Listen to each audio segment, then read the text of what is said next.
Desde las más antiguas civilizaciones hasta los rincones más remotos del mundo, unas criaturas majestuosas y temibles han dominado mitos, leyendas y pesadillas.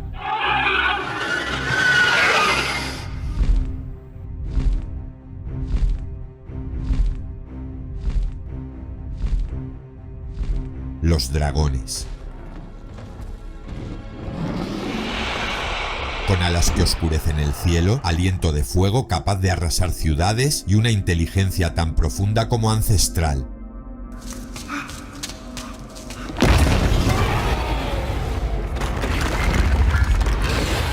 El dragón no es solo un monstruo, sino un símbolo. ¿Pero de qué? ¿Poder? ¿Sabiduría? ¿Temor? Bienvenidos a un nuevo episodio de El Imaginario Oscuro, en el que desentrañaremos la leyenda detrás de estas criaturas inmortales. El dragón es una criatura mitológica presente en numerosas culturas alrededor del mundo, adoptando distintas formas y cargando con variados simbolismos. Su nombre apareció en el inglés a principios del siglo XIII, proveniente del francés antiguo, a donde llegó desde el latín draco y el griego drakon, que significa serpiente. Las primeras menciones de dragones se pierden en la niebla de los tiempos.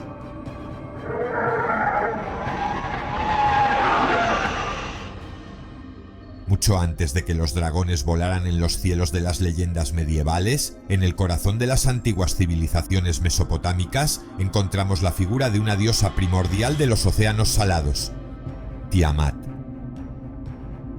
En el mito babilónico conocido como el Enuma Elish, Tiamat representa el caos original. Ella es el océano, la oscuridad, lo indómito. De su unión con Apsu, el agua dulce, nacen los primeros dioses. Pero cuando esos dioses se rebelan contra sus padres, Apsu muere. Y Tiamat, furiosa, desata el caos. Aquí es donde su figura se vuelve verdaderamente monstruosa. Tiamat se transforma en una serpiente marina o dragón gigantesco, con escamas impenetrables, aliento venenoso y un ejército de bestias terroríficas creadas a partir de su furia. En muchos relatos se menciona que incluso tenía cuernos y alas, elementos típicos del dragón posterior. Para detenerla, los dioses eligen a uno de los suyos, Marduk, quien acepta el desafío a cambio de convertirse en el dios supremo. Tras una épica batalla, Marduk vence a Tiamat con una red, un arco y una flecha. La parte más simbólica viene después.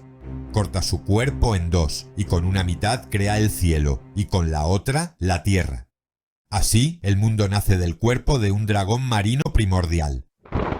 Lo más interesante de Tiamat es que representa algo que luego será muy común en las historias con dragones: el enfrentamiento entre orden y caos, entre un héroe solar y una criatura ancestral, femenina, oscura, ligada a la creación y la destrucción al mismo tiempo. Tiamat no es un dragón típico, como los europeos, pero tiene todos los ingredientes: fuerza descomunal, sabiduría antigua, conexión con los elementos agua y veneno, y un papel como obstáculo entre el héroe y la creación de un nuevo orden. Es, en esencia, la madre de todos los dragones, literal y simbólicamente.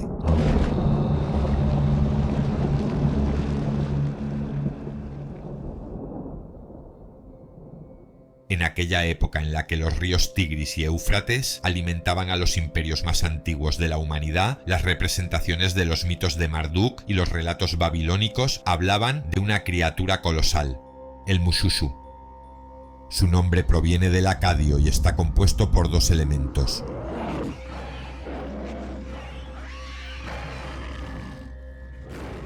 Mush, que significa serpiente o reptil, y Ushu, que puede traducirse como furioso, brillante o temible, por lo que el término completo puede interpretarse como la serpiente furiosa o el reptil esplendoroso.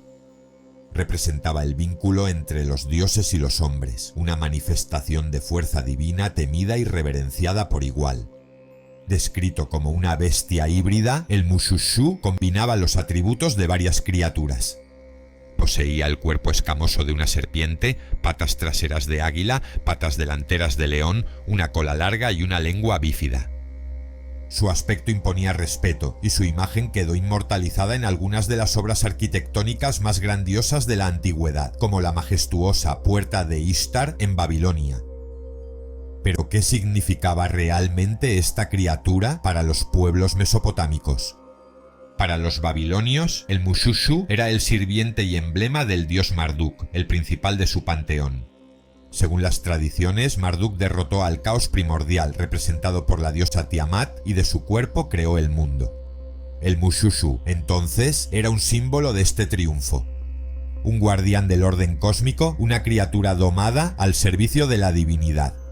Curiosamente, antes de su asociación con Marduk, el Mushushu estaba vinculado a otro dios, Ninazu, señor de los inframundos y de la sanación, lo que sugiere que esta criatura cambió de significado a medida que evolucionaban las creencias de los pueblos sumerios, acadios y babilonios.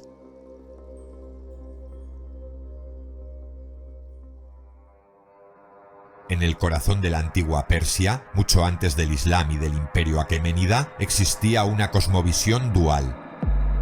El bien contra el mal, la luz contra las tinieblas.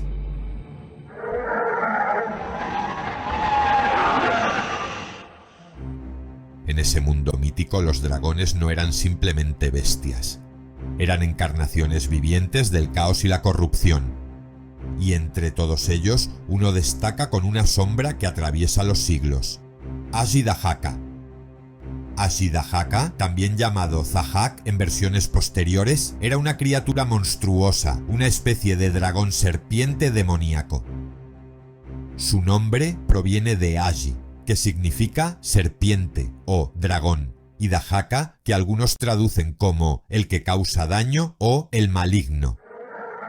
Según los antiguos textos avésticos, la base del zoroastrismo fue creado por Angra Mainyu, el espíritu del mal, como un arma contra la creación de Ahura Mazda, el dios de la luz. Era una criatura descomunal con 3 cabezas, 6 ojos y un hambre insaciable de destrucción. Se decía que por cada una de sus bocas salía veneno y que su sola presencia corrompía la tierra. Con el paso del tiempo, la figura de Ajidahaka se fusionó con la de Zahak, un personaje legendario de la épica nacional persa Shahnameh, escrita por Ferdowsi.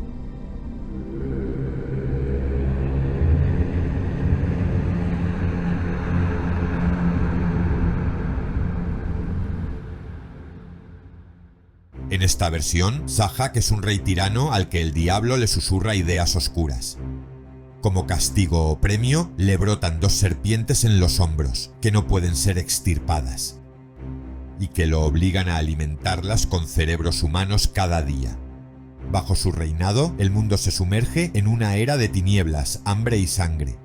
Pero al final, como todo tirano mítico, su caída es inevitable.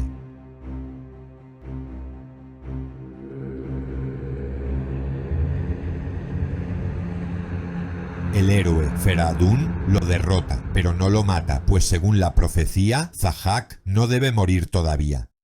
Es encadenado en las entrañas de una montaña, el monte Damavand, donde dormirá hasta el fin de los tiempos, cuando vuelva para destruir el mundo una vez más. A diferencia de otras culturas donde los dragones pueden ser sabios o incluso protectores, en la mitología persa el dragón es la corrupción en carne viva. Ajidahaka representa el poder desmedido, la ambición sin límites y el dolor de los inocentes.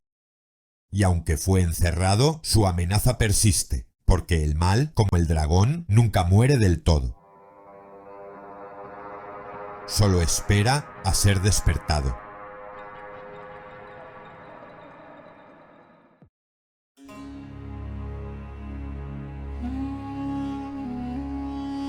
En las arenas eternas de Egipto, donde las estrellas parecían susurrar secretos a través del desierto, surgía otro ser primigenio, un enemigo ancestral del orden y la vida: Apep, la gran serpiente del caos. Su nombre, conocido en griego como Apophis, deriva del egipcio antiguo A-Ap, donde A implica grandeza o inmensidad y Ap se relaciona con el concepto de serpiente o lo que se enrolla. Así, Apep puede interpretarse como la gran serpiente o el gran serpenteante, reflejando su naturaleza como encarnación del caos y enemigo primordial del orden cósmico, representado por el dios solar Ra en la mitología egipcia. Era la personificación misma del desorden, de la oscuridad eterna que amenazaba con devorar el mundo cada noche.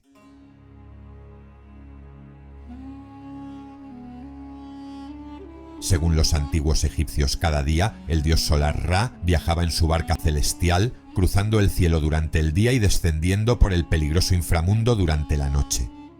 Era en ese viaje nocturno donde Apep, surgido de las profundidades más oscuras del Nun, el océano primordial, intentaba destruir la barca solar y sumergir al cosmos en el caos absoluto. Los sacerdotes de Egipto, conscientes de este peligro invisible, llevaban a cabo ceremonias especiales para ayudar a Ra en su lucha eterna. Se recitaban conjuros, se quemaban imágenes de Apep, se escribían sus nombres en tablillas que luego eran destruidas, todo para asegurar que la serpiente no triunfara. Apep era tan temido que incluso se creía que su mera mención podía atraer su presencia. Por eso, en muchas inscripciones no se le nombraba directamente, sino que se usaban eufemismos como el enemigo o el devorador. A pesar de sus repetidas derrotas, Apep nunca moría. Era un enemigo eterno, renacido cada noche, recordándole a los egipcios que el equilibrio del universo, el Ma'at, debía ser defendido día tras día, generación tras generación. Así, en la lucha perpetua contra Apep, los antiguos egipcios no veían solo una historia de dioses y monstruos, veían reflejada la fragilidad de su mundo y el coraje necesario para mantener viva la luz incluso en las noches más largas.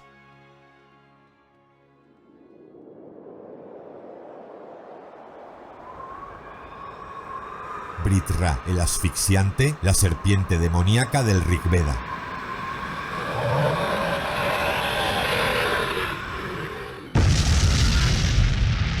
Titán del caos, una fuerza colosal que aprisionaba las aguas del mundo, bloqueando los ríos, ahogando la vida y sumiendo a la tierra en la sequía y la desesperación. Su nombre proviene del sánscrito y está relacionado con la raíz Brit, que significa cubrir, envolver o obstruir, y el sufijo tra, que indica un agente o instrumento.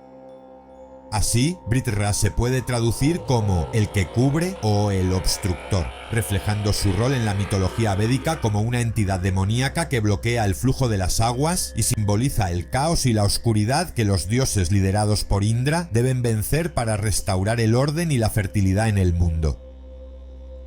Según el Rig Veda, el texto sagrado más antiguo de la India, compuesto alrededor del segundo milenio antes de Cristo, Brit Ra fue el enemigo primordial que el joven dios Indra debía vencer para liberar las aguas y restaurar el orden cósmico. Indra, armado con el Vajra, el rayo forjado por el dios artesano Tvaster, ascendió con furia al combate. En un choque de poderes ancestrales, el joven dios rompió el cuerpo de Brit Ra, partió su presa férrea y liberó a los ríos cautivos, permitiendo que las aguas fluyeran nuevamente y la vida regresara a la tierra. Pero Brit Ra no era solo un monstruo físico, representaba el estancamiento, la represión de la vitalidad, el obstáculo a la renovación constante de la vida. Así, su derrota se convirtió en un acto central del orden védico, un ritual cósmico de renovación, una garantía de que la existencia misma podía continuar frente al acecho del caos. A través de la epopeya de Indra y Brit Ra, los pueblos védicos establecieron un principio eterno. El cosmos es un campo de batalla perpetuo entre la luz y la oscuridad, el movimiento y la parálisis, la vida y la muerte.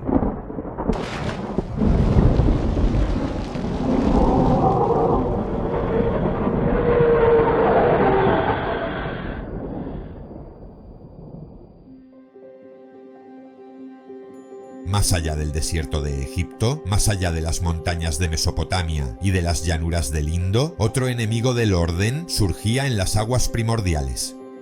Un monstruo tan vasto y terrible que su solo nombre evocaba terror entre los antiguos hebreos. Leviatán. El Leviatán, mencionado en los antiguos textos de la Biblia hebrea, como en el libro de Job, los Salmos y Isaías, es descrito como una serpiente retorcida, un dragón marino de fuerza incontenible. No era simplemente un animal, era el símbolo viviente del caos, del desorden indomable que se agitaba en las profundidades. El término hebreo Leviatán proviene de una raíz que significa torcerse, enrollarse, como las corrientes de un mar embravecido o la espiral de una tormenta. Era el monstruo que Dios debía vencer para asegurar el orden del mundo. En el libro de Job, Leviatán es descrito como una criatura invulnerable. Sus escamas son impenetrables, su aliento enciende llamas, sus ojos son como los rayos de la aurora. El texto insinúa que solo la mano de Dios podría domarlo o destruirlo. Pero en el libro de Isaías encontramos una profecía aún más poderosa. Al final de los tiempos, el Señor con su espada afilada castigará a Leviatán, la serpiente huidiza, la serpiente tortuosa, y matará al dragón que habita en el mar.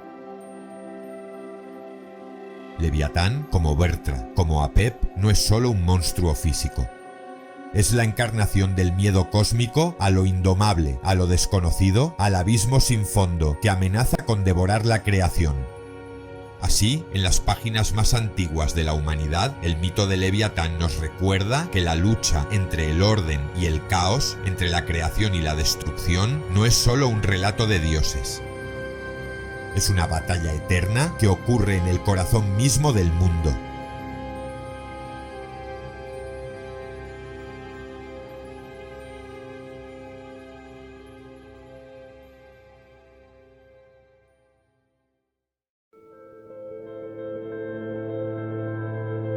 Pitón, una serpiente gigante, es una de las primeras criaturas mencionadas en la antigua mitología griega.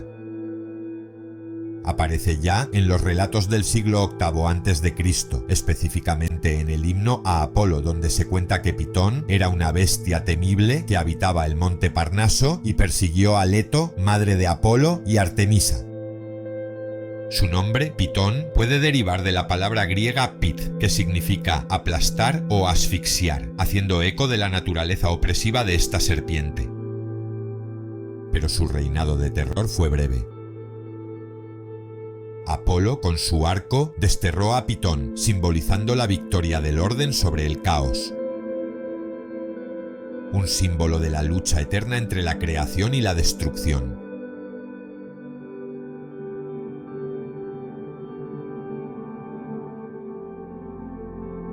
Ladón, otro dragón formidable, se sitúa en un contexto diferente, aunque igualmente sombrío.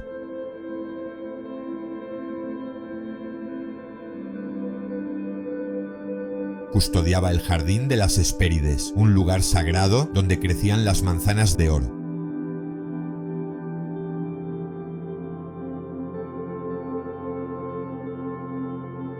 Mencionado también en el siglo VIII a.C., Ladón es descrito en las obras de poetas como Hesíodo y en los trabajos de Hércules, quien debía robar las manzanas en uno de sus 12 trabajos.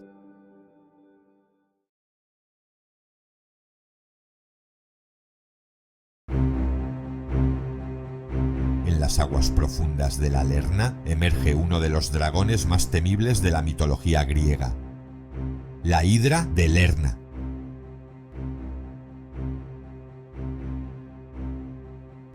Esta criatura, mencionada ya en los mitos del siglo VIII a.C., representa el caos en su forma más desafiante.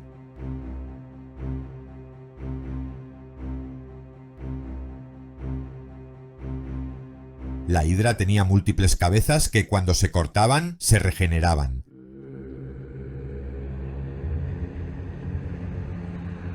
Se decía que su aliento era venenoso, un recordatorio de la inevitable regeneración del mal.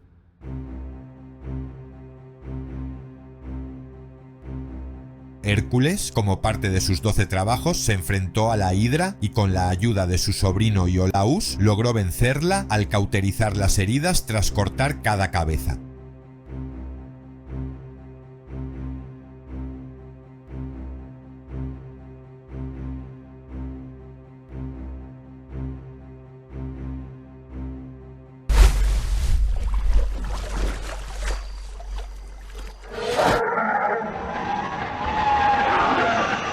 La hidra simbolizaba el desafío sin fin y la incapacidad de erradicar el mal de manera sencilla, reflejando el ciclo interminable de lucha entre el orden y el caos.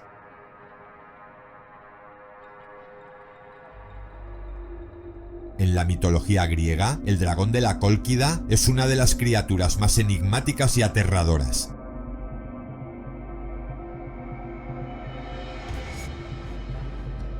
Este monstruo, a menudo descrito como un dragón gigante o una serpiente de múltiples cabezas, custodiaba el vellocino de oro.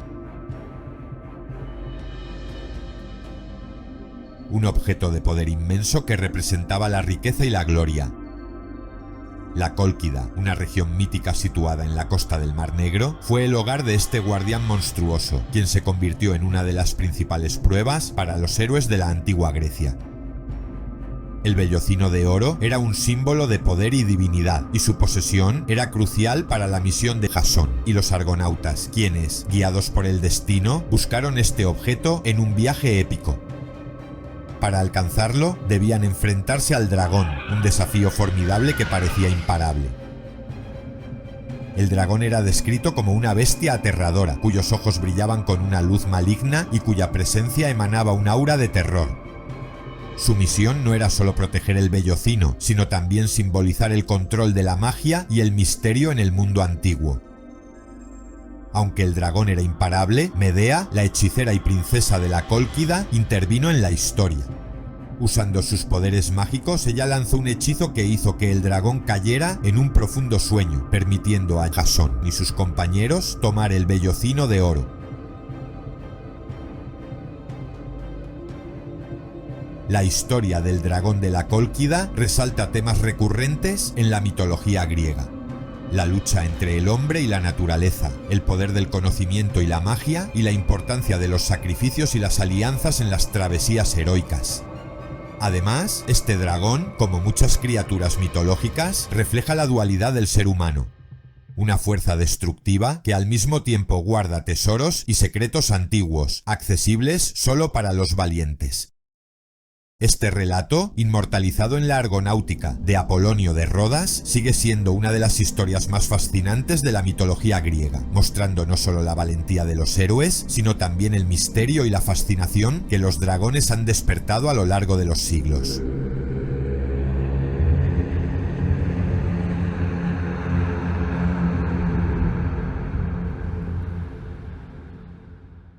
Donde otros veían monstruos, los dacios veían guardianes. El Draco no era solo un estandarte, era el alma del pueblo hecha viento. Mucho antes de que existiera Rumanía como nación, en aquellas tierras del este de Europa habitaban los getodacios, un pueblo misterioso, orgulloso y temido, cuyas raíces se hunden en los mitos tracios. Y entre todos sus símbolos había uno que destacaba como emblema de fuerza, misticismo y resistencia. El Draco dacio, el dragón estandarte. Pero este no era un dragón cualquiera. Tenía cuerpo de serpiente, como las antiguas deidades, y cabeza de lobo, símbolo de ferocidad, lealtad tribal y conexión con lo salvaje. Una criatura híbrida, aterradora y sagrada que ondeaba al viento como una advertencia. La guerra ha comenzado.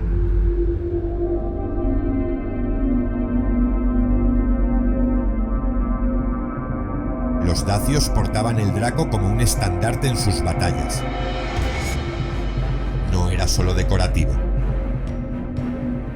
Tenía forma de tubo y el viento pasaba a través de él. Al hacerlo, el dragón rugía, silbaba con un sonido agudo y espectral, una especie de aullido o lamento de guerra que sembraba terror en los enemigos y encendía el espíritu de los guerreros. Este estandarte estaba vivo en el campo de batalla. No solo representaba al ejército, sino también a los dioses y espíritus ancestrales que acompañaban al pueblo dacio. Era un canal entre lo humano y lo divino, un símbolo de identidad nacional y espiritual. El lobo, animal totémico de muchas tribus dacias, representaba la conexión con la muerte, la noche y lo salvaje. La serpiente, por otro lado, era símbolo de eternidad, transformación y poder mágico.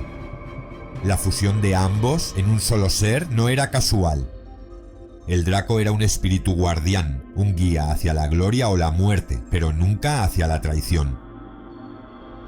Cuando los romanos conquistaron Dacia en el siglo II después de Cristo, quedaron tan impresionados por este símbolo que adoptaron una versión del Draco para sus propias legiones. A partir de entonces, el dragón dacio vivió en los estandartes romanos y siglos después en la heráldica medieval europea. Hoy, ese mismo dragón puede verse en esculturas, monedas antiguas y reconstrucciones históricas.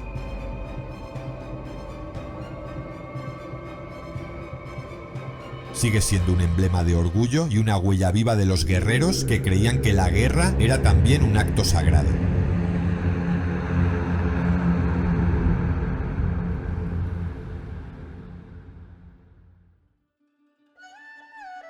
En la antigua China, los dragones no eran destructores, sino seres que simbolizaban el poder celestial, la sabiduría ancestral y la armonía con la naturaleza. El dragón, Long, era una figura sagrada. Guardianes del equilibrio, vinculados a los emperadores y al poder divino, y profundamente ligados al agua. Se decía que habitaban los ríos, los lagos y las nubes. Controlaban el clima, especialmente la lluvia, lo que los convertía en figuras vitales para una civilización agrícola. Durante sequías era común realizar rituales y danzas del dragón, pidiendo su benevolencia para que las lluvias regresaran. De hecho, se creía que el rugido del trueno era el rugido de un dragón volando entre las nubes. Pero este poder no era destructivo, era protector. Los dragones traían fertilidad a la tierra, bendición a las cosechas y equilibrio a los ciclos de la naturaleza. En la cosmovisión china, el dragón no era solo una criatura poderosa. Era la encarnación del poder imperial. El emperador era considerado el hijo del dragón y su trono era llamado el trono del dragón. Solo el emperador podía vestir con túnicas que llevaran bordado un dragón de 5 garras.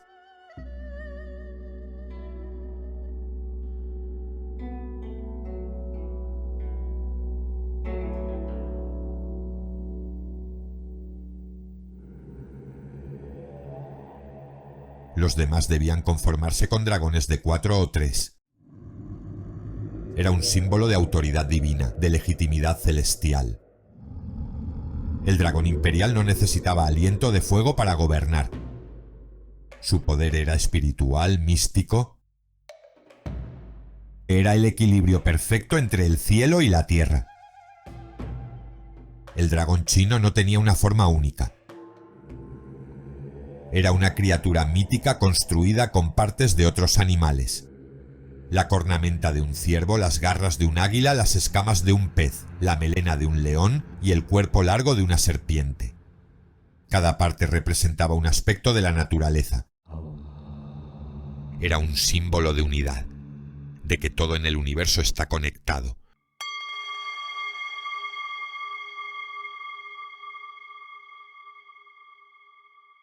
Por eso, en la mitología china, el dragón no destruye el orden, es el orden.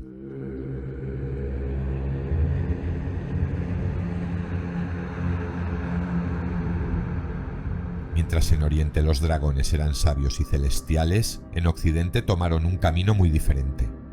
Se convirtieron en la encarnación del mal.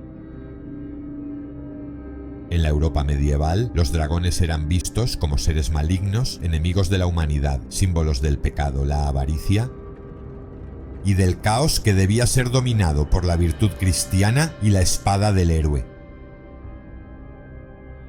Una imagen recurrente en el folclore europeo es la del dragón dormido sobre una montaña de oro. Era un tesoro maldito, uno que corrompía a quien lo deseaba. El dragón era su guardián, no por codicia, sino porque él mismo era la maldición. El ejemplo más claro viene del norte. Fafnir, un enano transformado en dragón por su propia avaricia en las leyendas nórdicas. Fafnir mata a su padre para quedarse con un tesoro encantado y, poco a poco se convierte en un ser monstruoso, encerrado en una cueva, devorado por el deseo de poseerlo todo. Cuando el héroe Sigurd lo enfrenta, no solo se trata de una batalla física, es un enfrentamiento con la codicia, el ego y la corrupción del alma. Quizás el relato más conocido de esta tradición es el de San Jorge, un caballero cristiano que salva a una princesa de ser devorada por un dragón. La historia es clara. El dragón representa el mal que amenaza al pueblo y Jorge la fe y el coraje que lo enfrentan. Pero este relato también tiene una lectura más profunda. La lucha entre el paganismo, representado por el dragón, una criatura antigua y ajena al cristianismo, y la nueva fe que se impone con cruz y espada.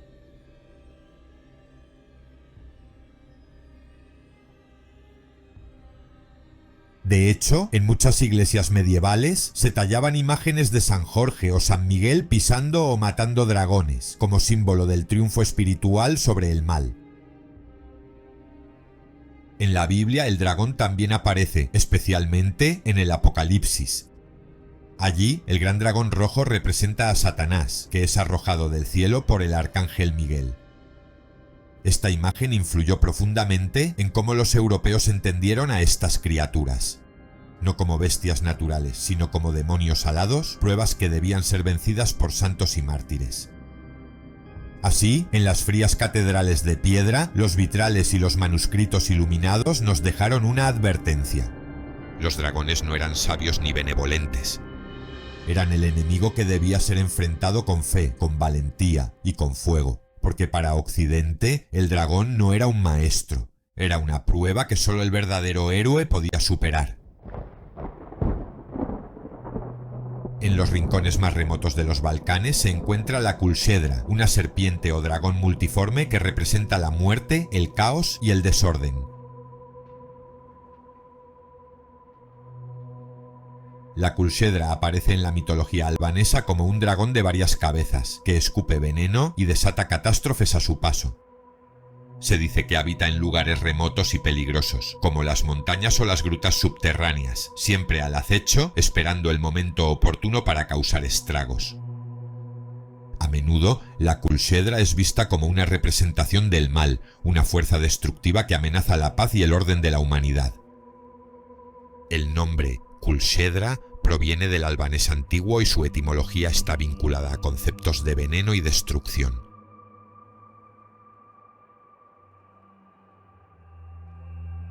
En algunas versiones de la leyenda, la Kulchedra tiene 7 cabezas, cada una de las cuales puede representar una amenaza diferente, como la plaga, la hambruna o el invierno implacable.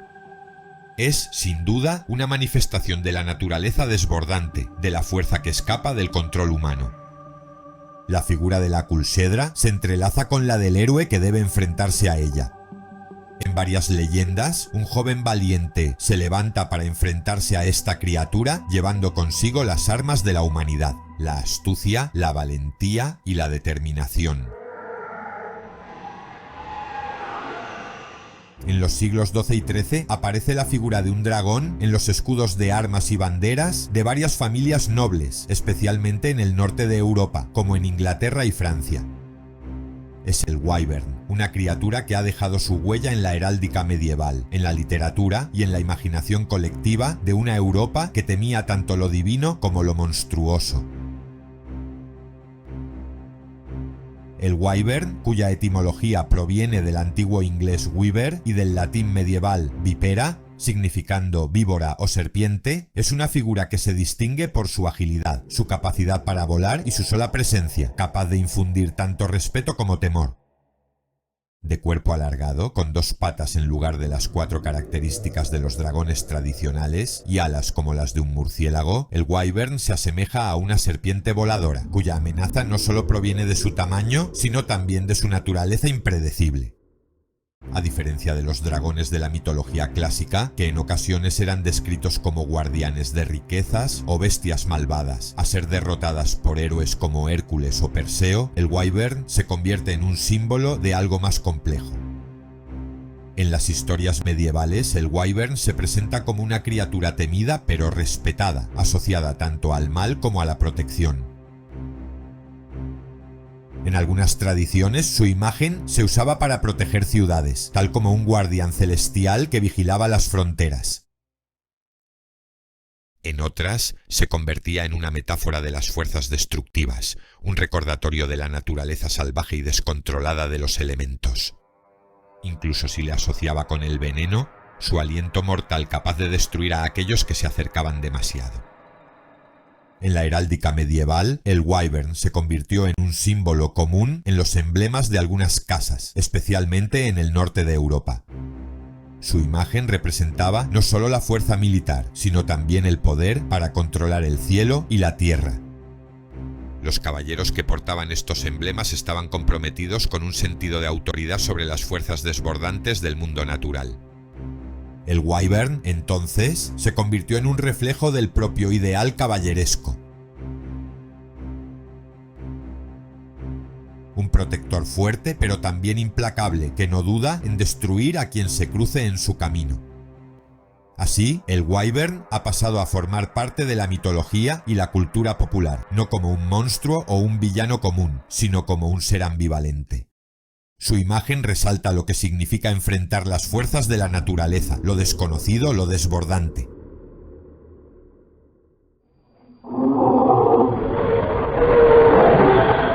Es una criatura que ha cruzado las fronteras entre la leyenda y la realidad, el caos y el orden, siendo un emblema de poder, pero también un recordatorio de que, cuando uno se enfrenta a lo más salvaje de la creación, el destino puede estar siempre en el aire.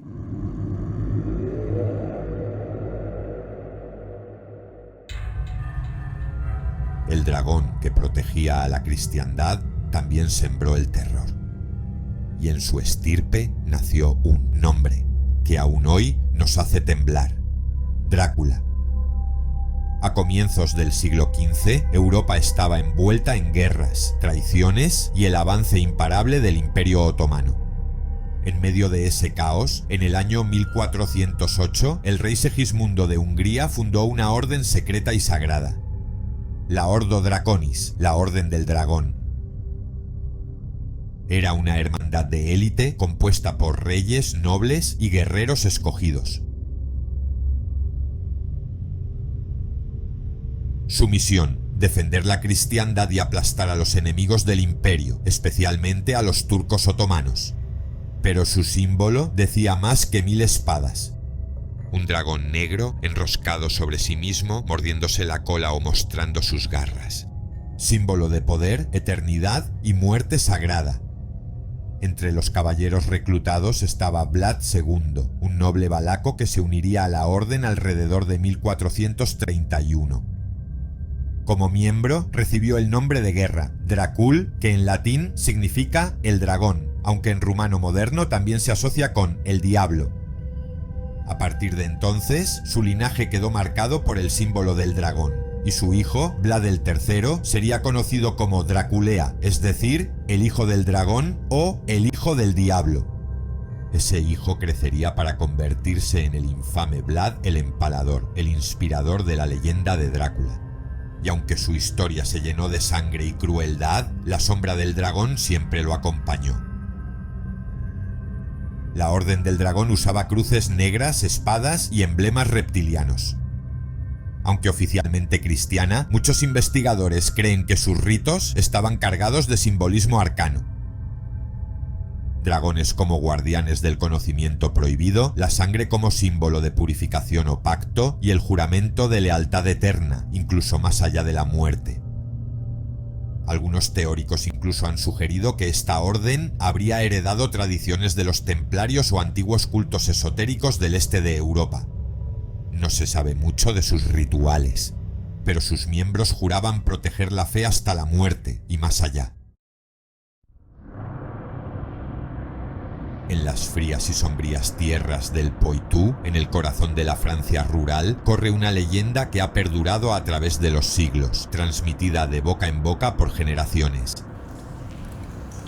La Grande Boule, un monstruo temible que acechaba en las profundidades de los bosques y ríos.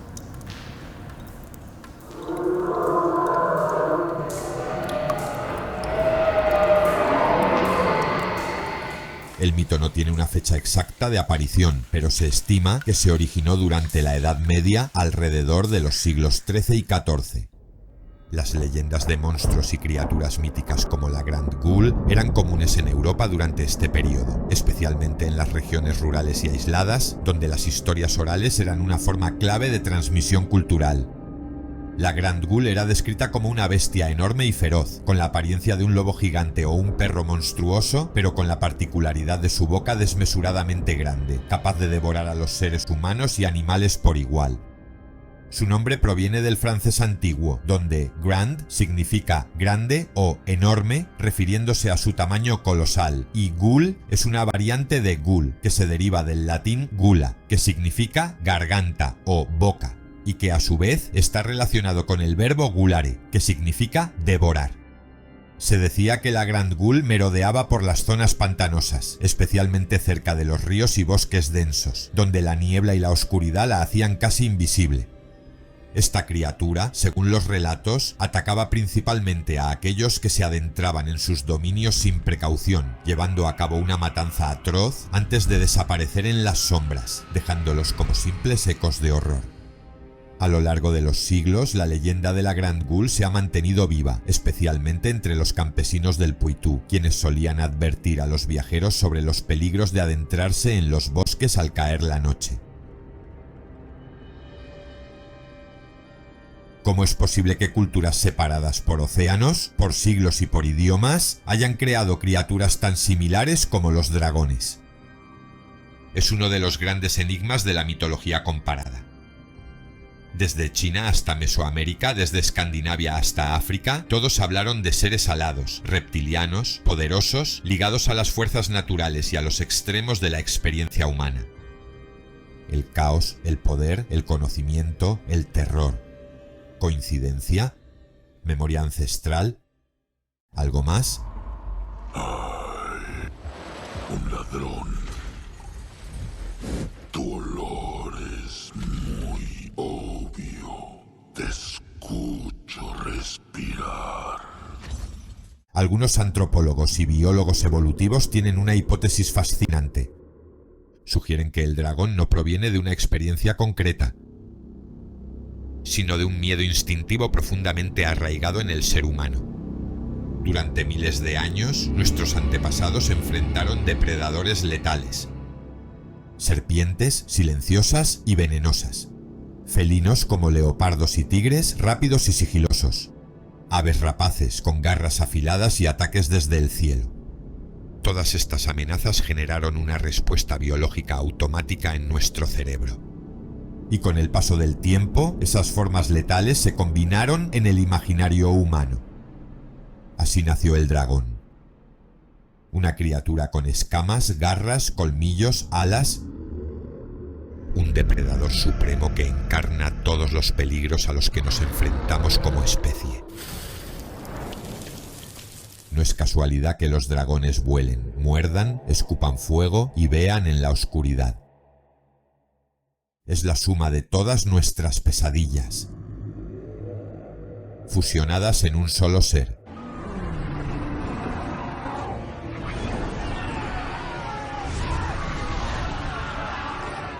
El psicoanalista Carl Jung hablaba de los arquetipos, imágenes universales que surgen del inconsciente colectivo. El dragón es uno de ellos. Es el guardián del umbral, el último obstáculo antes de alcanzar la transformación. Por eso aparece en tantas historias heroicas, porque simboliza lo que debemos vencer en nosotros mismos. Nuestros miedos, nuestra oscuridad, nuestras limitaciones. Enfrentar al dragón es enfrentar al yo más profundo. Quizá por eso el dragón nunca ha desaparecido, porque no vive en montañas ni lagos, sino en el centro mismo de nuestra psique, y hasta que no lo enfrentemos seguirá acechando, en nuestros sueños y en nuestras historias.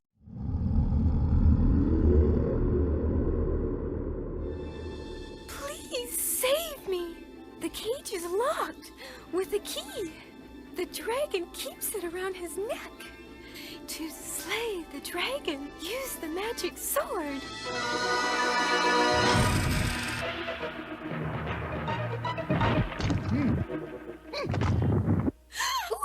Hoy los dragones siguen vivos. No en cuevas ni montañas, sino en libros, películas, videojuegos, sueños. He abierto un portal al sueño. Vuestra salvación está dentro, héroes. Desde Smaug en El Hobbit hasta Drogon en Juego de Tronos, la figura del dragón ha evolucionado, pero su esencia sigue siendo la misma.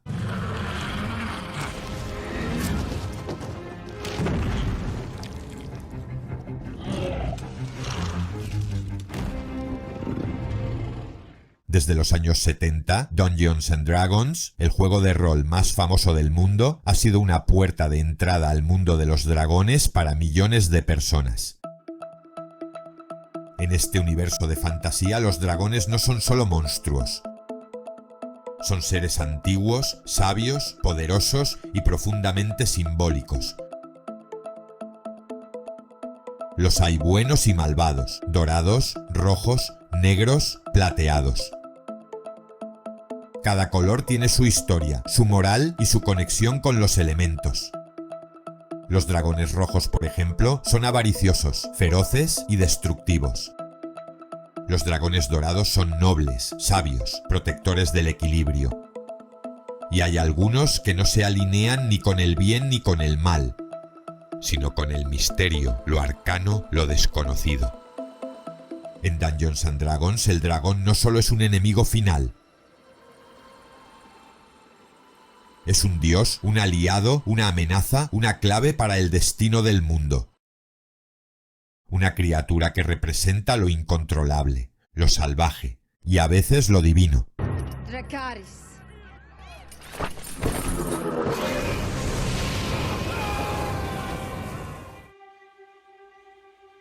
Hoy en día la sombra del dragón aún se cierne sobre el mundo del esoterismo, la alquimia, la meditación y las escuelas ocultistas.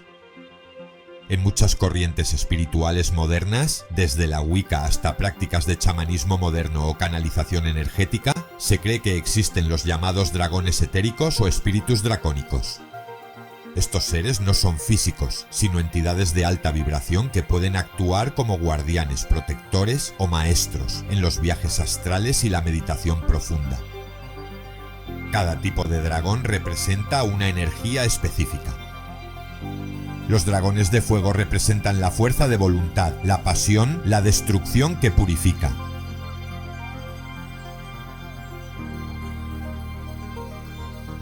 Los dragones de agua representan las emociones, la intuición, la memoria ancestral.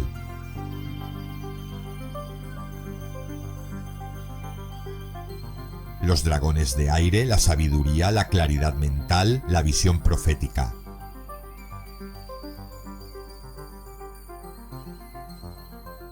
Los dragones de tierra, la estabilidad, la conexión con la naturaleza, el poder ancestral.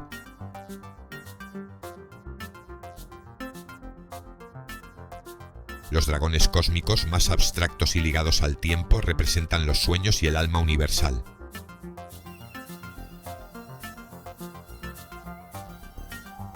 Quienes los invocan afirman sentir una presencia poderosa pero serena, como si una fuerza antigua y vigilante se hiciera presente. En la alquimia, el dragón simboliza la materia prima del alma, esa sustancia cruda que debe ser refinada hasta convertirse en oro espiritual. El famoso lema, domar al dragón interior, no es una metáfora agresiva. Implica comprender, aceptar y transmutar nuestras pasiones, miedos y sombras más profundas. En este contexto, el dragón no es un enemigo, es la energía que hay que dominar para alcanzar la iluminación. En la tradición tántrica y yógica, la energía kundalini, representada como una serpiente enroscada en la base de la columna, también tiene una lectura dracónica. Despertar esta fuerza es como desatar al dragón dormido dentro de uno y permitir que su fuego ascienda por los chakras, activando el cuerpo energético y expandiendo la conciencia. Muchos practicantes modernos visualizan esta energía no solo como una serpiente, sino como un dragón de fuego blanco, dorado o azul que asciende y transforma.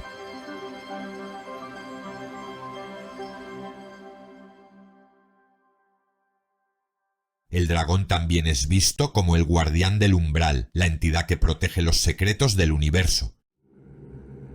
Los portales, los registros akáshicos, los misterios de vidas pasadas o de dimensiones paralelas. Quien quiere acceder a ese conocimiento debe honrar al dragón, no combatirlo.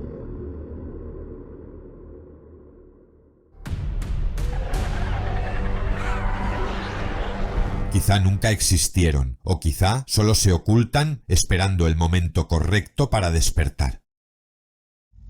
Porque al final, los dragones siguen allí, en las leyendas, en las pesadillas y en lo más profundo de la imaginación humana.